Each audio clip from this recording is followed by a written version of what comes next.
Well, to explain a little bit to you about my thought process as I build for a show, bridle bits are my favorite. So when I build for a show, I want to show more bridle bits than I do spurs. And to talk a little bit about the process that I go through trying to decide what to build. Here's a couple that I've made for a show in Alpine, to where I wanted to show some variety, a bit of Texas tradition here with a solid shank. I've done a pretty creative mouthpiece here that's not really seen a whole lot, where I put the little ears up here. Ernie Marsh has built this mouthpiece a lot, and I'm not sure what to call it, but it's pretty show looking. It's kind of creates a lot of interest, so it's something that I want to do in a showpiece. With this little bit here, I've done a loose jawed shank with a forged mouthpiece where I really tapered it down. I kind of lightened it up a little bit in the center here, lightened it up a lot so that it would fit this little shank, to where it would not be a big old gaudy mouthpiece with little bitty dainty shanks. There's not just a whole lot of bridle bit here, so it's not a whole lot of bridle bit, so that maybe an everyday, all day bridle bit that a man might want to use while punching cows or something like that. This one being solid shanked and a little longer, a little more leverage, a little more bridle bit to it. I have this bit here, has an awful long purchase, a lot longer shank, swoops back a little bit, but this provides a lot of signal, it's really loose, really an easy going bit that lots of guys can get along with. It also, there's a little bit of bite to it too. Another aspect that I've done is I've moved the mouthpiece way forward in relation to the top rings, which also slows your signal, which increases signal.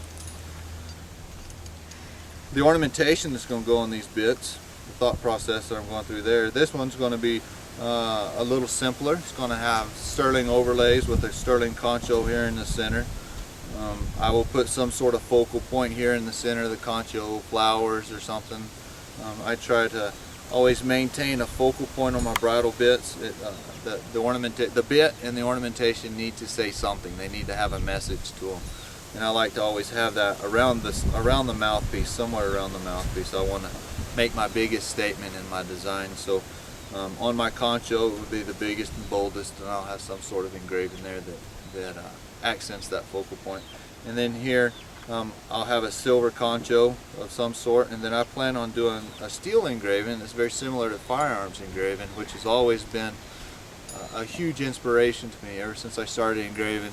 Looking at the engraving books and engravers from around the world, the relief engraving and the engraving that you see on firearms is something that's always enamored me. I asked my mentor Greg Darnell when I first got started if it was done on bits and spurs, and he said, "Oh yeah, but just not very many people do it."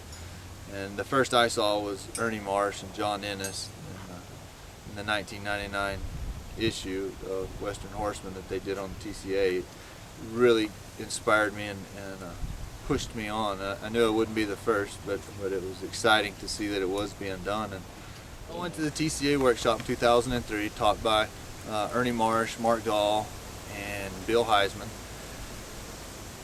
I discovered that I wanted to be a part of that group. The engraving, the ornamentation, the function, all that stuff was stressed at that workshop, and I was just really excited about it. I discovered shortly thereafter that there was no magic potion to teach me how to wave over the top of me, to teach me how to do this engraving, that firearms engraving. So I just dug off into it, went to cutting metal. This is the first bit that I've ever done any relief engraving on.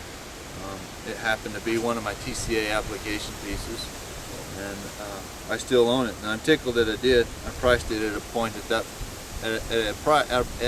a level at that point in my career to where it didn't sell, and I'm tickled that it didn't, and I wouldn't sell it today because it is my first. And as I got started engraving, it was what pushed me on. I just really enjoyed it. So I've come a long way since I've done this bridle bit, and plan on doing it on those other two I was talking about earlier. The mouthpiece is something that's interesting that is all hand forged. There's not a mold, there's not a press that I press them out on, and they could be, and there's nothing wrong with that. But I love blacksmithing and the art of blacksmithing. I'm not a very good blacksmith yet, but I love beating out these mouthpieces. I put a little relief in the back, as you can see here, that is spooned out, so that it fits the horse's tongue. In theory, I guess, better. I can't exactly explain it, but I know that horses really enjoy this bridle bit being in their mouth, and they don't fight it. They just suck it up, it's just very comfortable for them to use. This bit was designed under a project. This whole shank, not the mouthpiece, but the shank with the mouthpiece was an order from my good friend Shot Brownham. He said, I wanted a bit that would go in a horse's mouth that's never had a stiff bit, and something that they could be comfortable with, but also a bit that would work good in the old warrior spoiled horse that's used to fight. So you could gain a little respect. So this is a shank that I did. The length of purchase was to create a lot of signal, leverage the length here with the fairly straight. Allowed a little more leverage and a little more pull so that he could gain some respect, but the length of purchase and then this mouthpiece made it comfortable on young horses. It's not very quick. The curb strap is moved up in an area that's less sensitive on the horse's jaw, to where it doesn't scare them. You don't pinch. You just can't hurt them. So it works really on their vertical face position.